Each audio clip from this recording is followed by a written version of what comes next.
Wah, ini beneran cairan ajaib sih. Nah, sebelumnya aku mau kasih lihat dulu kondisi bak kamar mandi aku.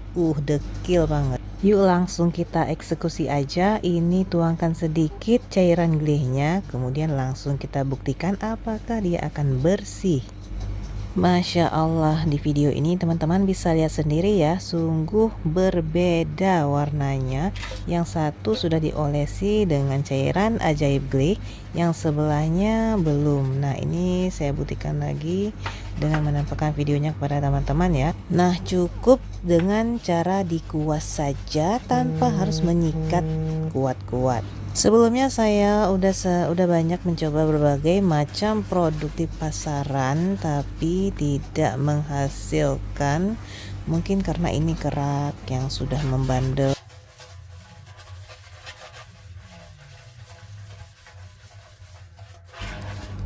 Tara, sungguh senangnya hatiku. Lihatlah perbedaannya teman-teman. Video ini membuktikan ya.